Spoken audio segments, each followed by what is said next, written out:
دوستان عزیز، مهمانخانه ما را دیدین. در نوار امروزه پول در باره همین مهمانخانه گپ میزنیم، شرط و شرایطش. رفته تماشا میکنیم. ما روز 1 август از مسکو ریس داریم. راهبلدی با تجربه، از همه در راهبلدی با تجربه که من یکم بار خودم وقت شهر مکه آمدم، همراه همه اکا آمدم، تا حاضر همون سفر هیچگاه یادی من نمیبره.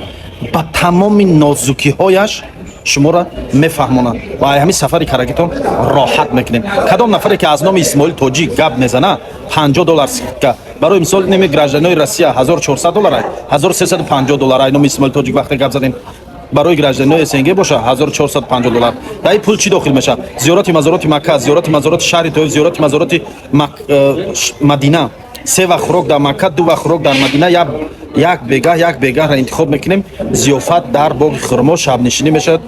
خلاصه یک شبی خاطرمان میگذره در باغ خرما. رقمای باوری شرکت رمضان تور زنگ زده جاتون بند کنین.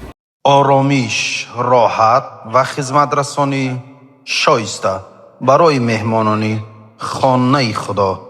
با افتخار رمضان تور برای حاجیان خود مهمانخانه سمع المسک را انتخاب نموده است تا هر روز زیارت با راحت آغاز یابد و با آرامیش انجام یابد. مهمانخانه براحت در شهر مکه.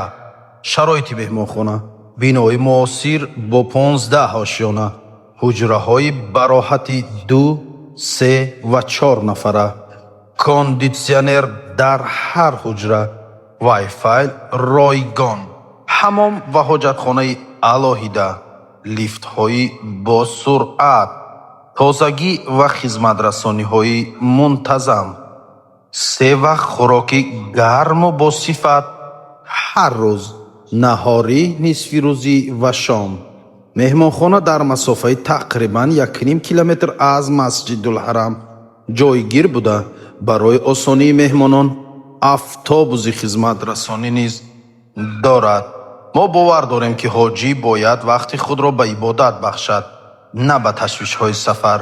از این رو رمضان تور برای شما بهترین شرایط را فراهم می آورد تا سفر عمره با خاطره های نیک و آرامش دل همراه باشد. رمضان تور، اعتماد در سفر، آرامش در اقامت و برکت در زیارت.